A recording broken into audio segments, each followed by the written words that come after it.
नमस्कार साथीहरू, आजको यो भिडियोमा मैले हजुरहरूलाई हजुर पहिलो ट्रायलमा फेल भइसक्नु भएको छ र रिट्रायलको फर्म अनलाइन कसरी भर्ने भनेर भिडियो खोजिरहेको हुनुहुन्छ भने यो सही भिडियोमा आइसक्नु भएको छ।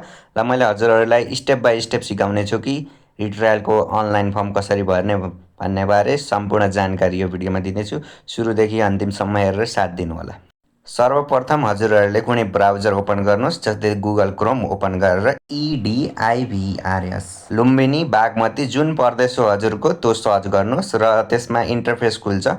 सुरुमा जुन प्रदेशको सर्च गर्नुहुन्छ लुम्बिनी प्रदेश भनेर अगाडिको वेबसाइट आएको हुन्छ र त्यो वेबसाइटमा क्लिक गरिसकेपछि भिडियोमा देखाइए जस्तै इलेक्ट्रोनिक ड्राइभिङ लाइसेन्स भन्ने एउटा इन्टरफेस आउँछ, त्यसमा क्लिक गर्नुहोस् र यहाँ नयाँ लाइसेन्सको लागि पनि छ। लाइसेन्स सम्बन्धित अनलाइन काम हुने सम्पूर्ण विवरण यहाँ देखाइएको हुन्छ। रिट्रायलको लागि, नयाँ लाइसेन्सको लागि सम्पूर्णको जे हजुरको लागि आवश्यक छ सबै कामहरू अनलाइन गर्न सक्नुहुन्छ। र हामी चाहिँ रिट्रायल न्यू लाइसेन्समा जान्छौँ र यहाँ इन्टरफेस खुलेको हुन्छ। प्रिभियस एप्लिकेसन आइडी भनेर यहाँ हजुरलाई देखाएको छ र डेट अफ बर्थ देखाएको छ। प्रिभियस एप्लिकेसन आइडी भनेको फर्स्ट ट्रायल दिँदाखेरि हजुरको जुन आइडी थियो एप्लिकेसन आइडी हजुरले फर्स्ट ट्रायलको रसिदमा पनि हेर्न सक्नुहुन्छ। यो एप्लिकेसन आइडीलाई नभेटाए पर हजुरले एप्लिकेसन आइडी त्यहीँ रसिदमा लेखेको हुन्छ र त्यो एप्लिकेसन आइडी प्रिभियस एप्लिकेसन पहिलाको एप्लिकेसन आइडीलाई हजुरले यहाँ राख्नुपर्ने हुन्छ।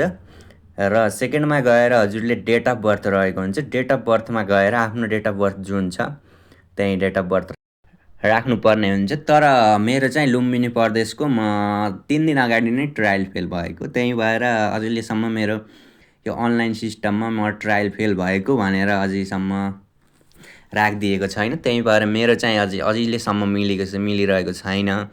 हजुरले चाहिँ यसपछि रिट्रायलको फी तिर्नुपर्ने हुन्छ। त्यसपछि चाहिँ हजुरको अनलाइनै रसिद देखिएको हुन्छ, त्यही रसिद लिएर हजुर चाहिँ जानुपर्ने हुन्छ।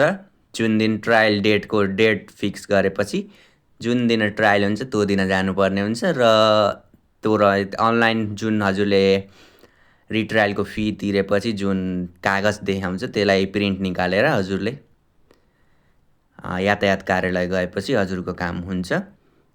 मेरो चाहिँ लुम्बिनी प्रदेशको चाहिँ अहिले अनलाइन सिस्टम त्यति काम गरिरहेको छैन। मेरो पनि अहिलेसम्म अपडेट भएको छैन। म चाहिँ फर्स्ट ट्रायल फेल भएको 3-4 दिन भइसकेको छ, तर अनलाइन अपडेट भएको छ। हजुरको प्रदेशको चाहिँ भइरहेको हुनसक्छ, त्यही भएर एकचोटि चेक गर्नु होला यहाँ आएर। त्यसपछि मलाई कमेन्टमा भन्नु होला। कुनै समस्या परेमा मलाई कमेन्टमा भन्न सक्नुहुन्छ र मैले हजुरलाई सहयोग गर्नेछु। आजको लागि यति नै। फेरि नयाँ भिडियोको साथ फेरि आउनेछु। धन्यवाद।